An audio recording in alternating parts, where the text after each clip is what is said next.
It's WUSB. I see what you're there. Right? Yeah, so when it asks for the call letters, WUSB. Now, the letter I got explains that a certain student was from San Francisco, and in San Francisco, the radio station at 90.1 is K something something something, and that this student should receive the extra credit on the final. So, I didn't give it, because that student is at Stony Brook now, and this is Stony Brook information. So I won't count on the 100, but it's nice that people recognize that we have a radio station and you know where to find it. So that's where you find our radio station, 90.1 megahertz on your FM dial. Okay? So that's WUSB. Okay. We got one more, it's short, and then we'll go to lunch. Okay. Yes.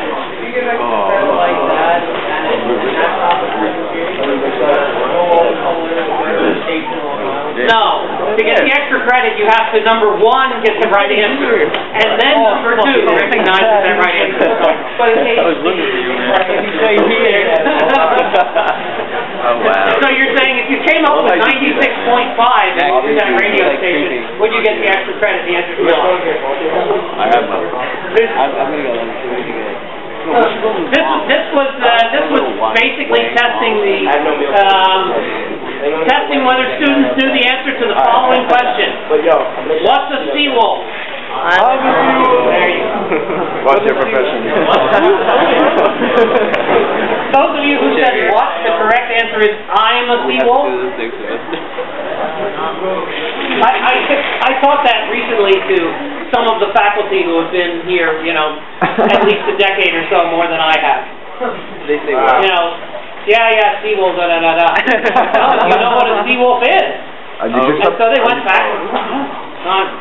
Fictitious, huh? Oh, there's a good answer to this question. No, the answer is I'm a seawolf. Isn't a seawolf a nuclear submarine? Oh, yeah, but that has to be named after something ultimate, right? I want to look it up. Yeah. I'm looking it up. Okay, what's a seawolf? Yeah, look it up. It'd be funny. Yeah, I'm a seawolf. Moving on. Seawolf is a class submarine. Hold on, this one looks boring. Wait. A common name for There's one that isn't boring. Marine fish. Scroll down through this and let's see if everybody agrees that we know how to handle it.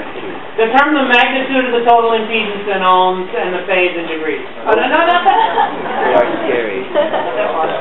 Oh, I remember what this is. Go back a little bit. Okay. Up. Magnitude and phase of the current. We know how to do that. Magnitude and phase of the voltage on the inductor. Okay. On the next page is a plot of a half cycle of the voltage from the AC power source. Ooh. Notice that the plot has a peak voltage of 10. Add to this plot a sketch of the half cycle of the voltage on the inductor. To count for full credit, your sketch must, A, be drawn to the correct peak voltage, and be drawn at the correct phase. So, now I don't want to run these numbers. Let's pretend we were doing the circuit we just had at hand. Okay? In that case, go to the sketch. The one that we just did. Okay.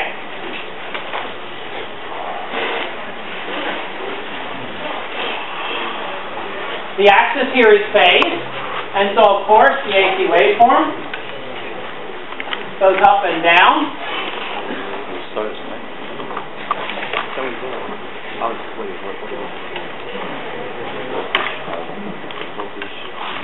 And it goes there.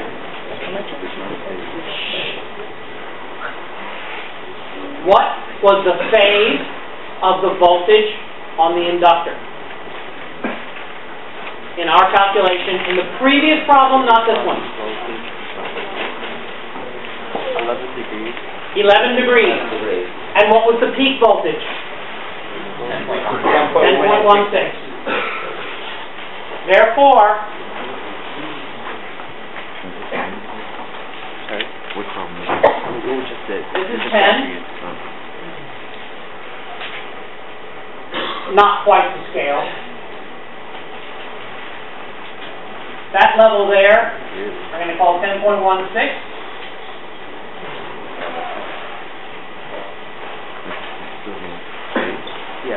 I have a positive number for the voltage on the inductor. Therefore, is it before or after this? Before. 11 degrees. So 11 degrees would be, this is 11 degrees before there. I know my art is not wonderful, but that's 11 degrees before there. This is 11 degrees before there, and this is 11 degrees before there. Therefore, the voltage on the inductor goes up to 10.16 and back down to 0. 11 degrees ahead of the voltage of the power supply. Why is it 11 and not 79? 79 was the phase of the current. So if I had asked you to plot the current, then you would make the vertical scale in milliamps, and you would draw it 79 behind, which means that you draw it about here for the current. But on an inductor, its voltage is 90 degrees ahead of its current. Okay. Yes? Is this way drive like to the left? Why does that look fine to me? I don't know if I'm not reading that. Time. What you just drew for the inductor, it looks like you drew it behind.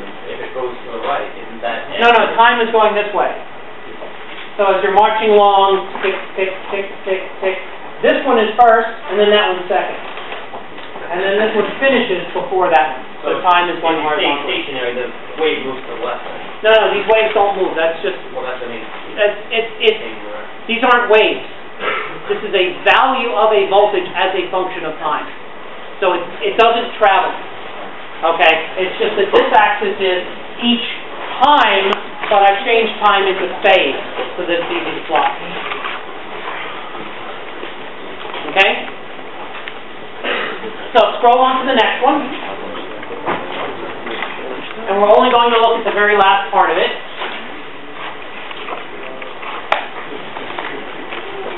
Okay, there we go. So, basketball fans. Why am I calling you basketball fans?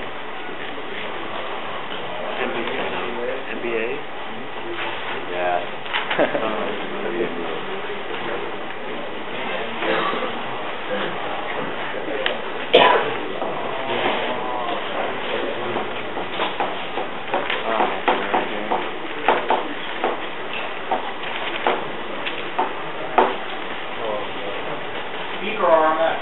And then there's, well, we'll see in a minute. Then there's either a sine or a cosine. I don't care which, if you write it as a function of time. And so my question here is whether omega NBA represents peak voltage, or does omega NBA represent an RMS? It's a peak voltage.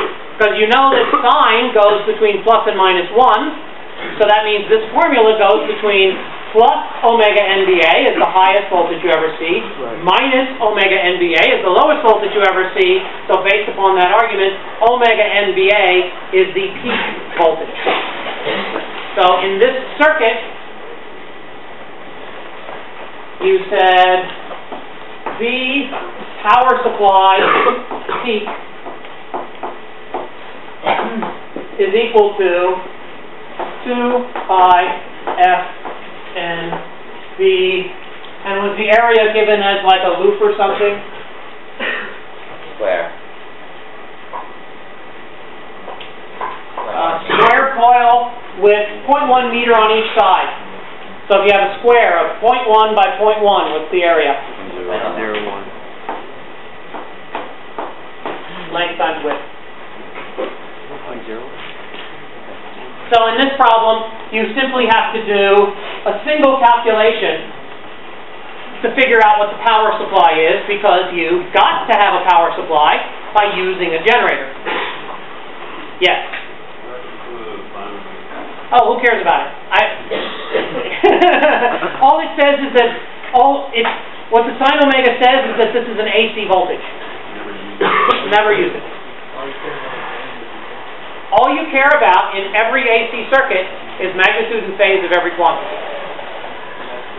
And then that is the magnitude or the peak of the power supply voltage. And then if you scroll down, what does it say? What's the magnitude of the impedance? Can you do that? Yes. What's the phase of the impedance? Yes. What is the peak current? Yes. Okay, and you will get the peak current by taking the peak of the power supply voltage divided by the total phase of the circuit, and there you are. Okay? So does everybody follow? So the only twist this has to the normal problem is Omega NBA. Omega NBA is used to find the peak voltage of the power supply. And this one said, note, if you cannot find the value of the peak voltage of the generator, you may use 10 volts in part D, but, move down just a hair, you are required to write this intention as an English sentence and circle the sentence. What? Okay, so then if people got hung up, generator, I'm freaking out, just use 10 and show that you can do the rest. Okay, but write a sentence that was your intention. Otherwise you'll be graded against the correction. Okay, so right now, getting the chalk dust off my arm, it's 10 of 1. How about we take 45 minutes, which would be 1:35, and we'll resume at that point and then do the rest of the review.